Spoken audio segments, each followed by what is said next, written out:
Now, to the question, can people survive minimum wage jobs? You might not have a lot of spare cash for other things that just, adds to the quality of the life altogether. You know what I mean? But you'll be fine. You do not need a minimum wage job. You only should do it if you are under pressure. Learn to lean on God when it comes to navigating your career, when it comes to navigating your life, especially in this country. There's a big place for grace. Hi guys, so in order to celebrate my 1-year anniversary in Canada as a permanent resident, I did ask what you would like me to talk about, and somebody asked me if it's possible to survive on minimum wage jobs in Canada.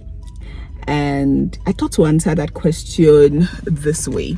So let me just start by saying, I think I want a mindset shift, first of all. Okay. The question is, do we need minimum wage jobs in Canada?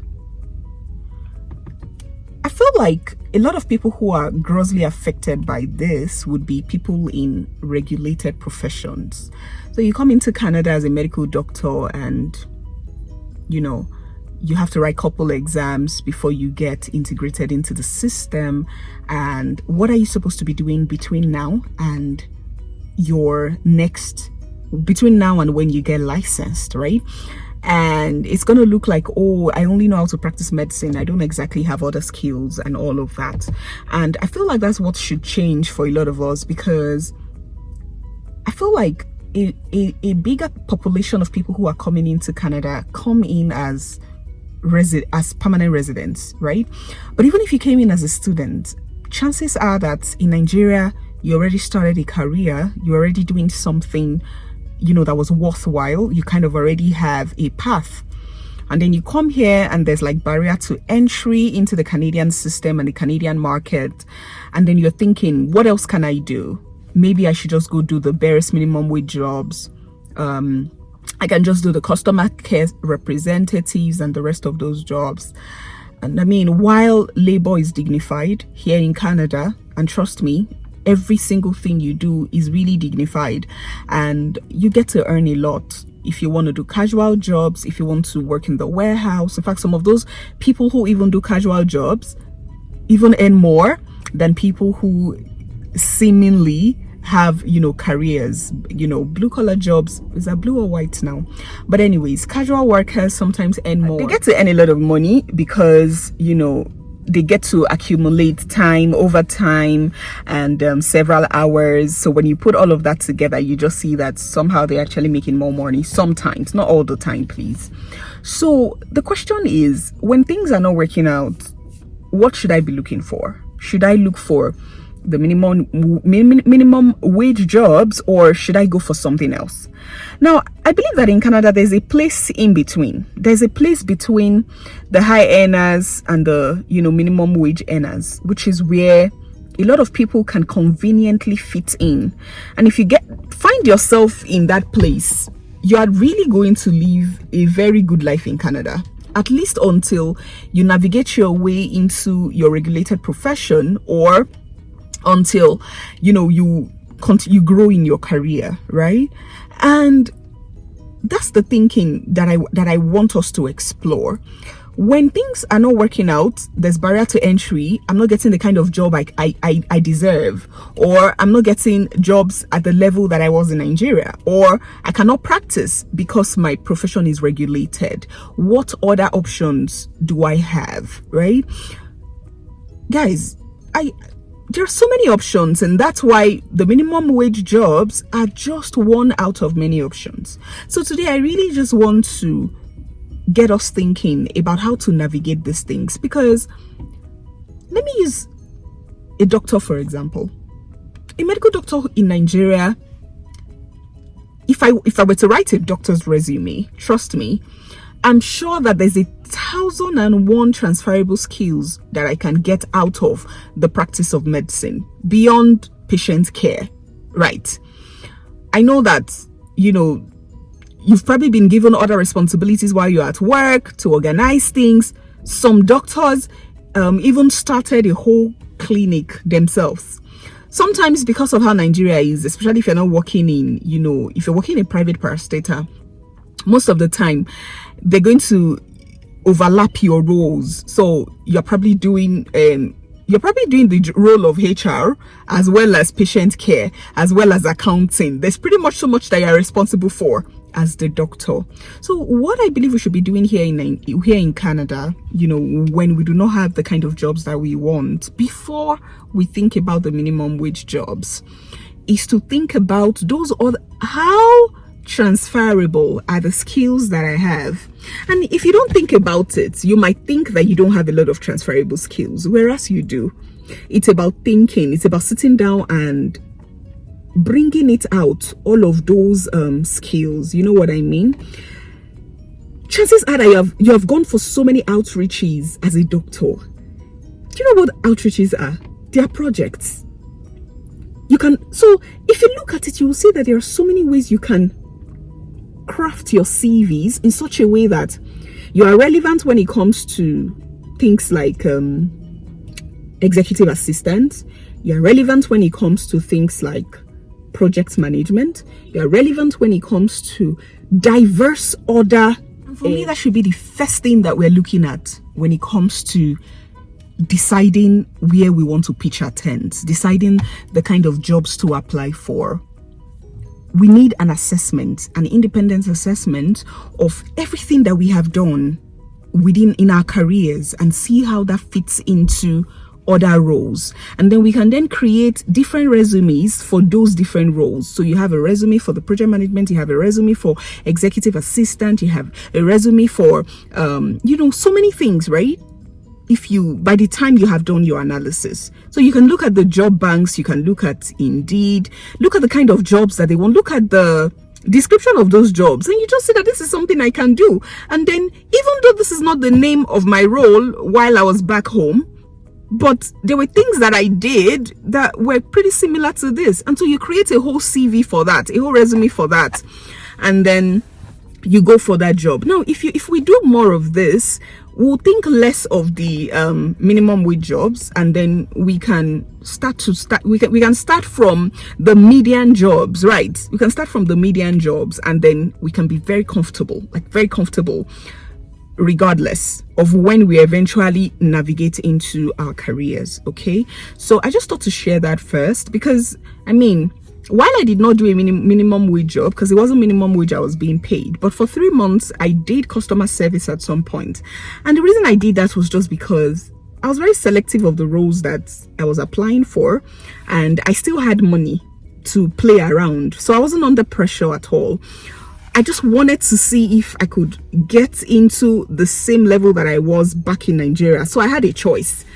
But I always say that if we do not have that much choice, and things are already getting bad, or just before you get under pressure, then I think it's important to do this, right? I think it's important to go for whatever kind of jobs that is available, right? But I had to take my time, because I was not in a haste, and that's why I had the time to do it for 3 months. Okay, but in your case it might be different. But depending on your case, like I said, don't go for the minimum wage jobs first.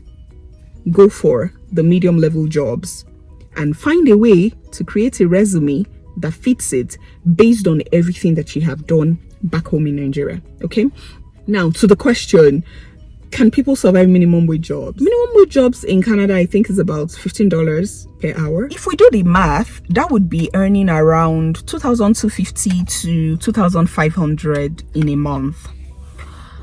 And will this be enough for a family? Now, let me start with while we were back in my former apartment. In our former apartment, where we're in a 1-bedroom apartment, our total budget for the month was usually around $2,500 max. Our total expenditure was usually around $2,500 maximum. The size of my family is just myself and my husband for now, so we would usually have $2,500 maximum. Now, this $2,500 also included a car, because we were financing a car, so car and insurance. If you take away car and insurance, then our monthly will probably be at about 8,800 thereabout. Okay, so if that's the cost for 2 people, then I want to imagine that if you're coming to Canada alone, for example, your expense will probably be around that rate. So if your expense is at about 8,800 monthly, and this is minus financing a car, then, and you're earning about 2,200, then yes, you'll be fine. I think you'll be very fine. You still have a little to save, and you might not even spend as much on grocery as my husband and I do. So yes, you'll be able to survive together. Now, if it's a family of two, like my husband and I, for example, and we're both, imagine that we're both earning a minimum wage. Imagine that happened to us, because it didn't really happen to us at any point in time. But if that was our situation, for example, if I'm getting 2,500 and my husband is getting 2,500, that's about 5,000 per month, and this is before tax. By the time it's taxed, maybe you'll be seeing like 4,500, maybe, or less actually. Now, if that was our situation, you would see that we'll still be fine, because our expense was at like 2,500 maximum, and we're good, right? So you'll be fine. It's just that you probably will not have too much on your hands to spend in terms of your disposable cash, in terms of like a lot of, so but you'll be good, I promise. Now, if this is a family that has kids, now let's assume that you add 1,500 extra on what we were doing together at that time. Add 1,500 extra to say because of kids, and let's assume that your total budget in that home is now 2,500, 1,000, 4,000. You see that with any minimum wage, if you're both earning 2,500 each and you're taking 4,000 home, 4,000 is still okay to still meet your needs, right? But then again, you have to consider the fact that the one bedroom we're staying at the time was about 8,100. Now in Canada, one bedroom units are going for 1,500, 1,600. So that might be a bit more challenging. So the fact that prices are going up is going to make it a bit more difficult. But then again, I feel like there are ways to, for example, if you're just coming, bring a lot of food stuff from Nigeria, so you're less reliant on getting groceries here. You'll be able to survive for a few months until you get better jobs. So I think you'll be fine. You said? You'll get child support. Oh yes, and then you're also going to get child support, actually. Thanks for reminding me, babe. Lower taxes. Exactly. You get child support, you get lower taxes. So I believe that you're going to be fine, okay? Right now, where we stay in a 2-bedroom, and we made sure that we got a 2-bedroom apartment that is really affordable at the heart of downtown, our total budget right now is 3,000 monthly. 3,000 monthly. So even if you're staying in a 2-bedroom and, plus, so again, 3,000. So you see that it's not far-fetched, really. If you guys want me to do a video on our budget every month and what constitutes that $3,000, let me know. I'll do the video. I don't mind at all. I'm going to film that video, show you guys what monthly budget looks like for us in Canada. So yes, I do believe that families can survive minimum wage in Canada. However, the quality of your life will just be like you are very okay. You might not be going on a lot of dates. You might not have a lot of spare cash for other things that just, adds to the quality of the life altogether. You know what I mean? But you'll be fine. So if you're scared of coming to Canada just because you think, what if it's only minimum wage job I'm able to get? I believe that would be able to sustain you for a few months until you find your way, until you get your license, until you get into your career, until you begin to grow in your career, and all that will be fine. Okay, so that's it, guys. I just thought to share this. You do not need a minimum wage job. You only should do it if you are under pressure. I think there's this video I filmed in my last video where I talked a bit about this and analyzed it a bit more. I'm going to post that video after this so that you can watch it and get a bit more perspective to everything that I'm saying. Thank you guys for watching today. Oh my god, I've decided now that I'm going to be filming on the go. Whether I'm in the car, wherever I find myself, I'm going to be filming for you guys, because sometimes it just looks like there's not enough time to sit down in the house and get these things done. So yeah, thank you for watching, you guys. I'll be back again to continue this conversation about how to navigate your life in Canada and how to just thrive. My goal here is to make sure that everyone is thriving once you land, you're thriving, and you never have a better yesterday. It's been a wonderful experience for me. I'm not even gonna lie.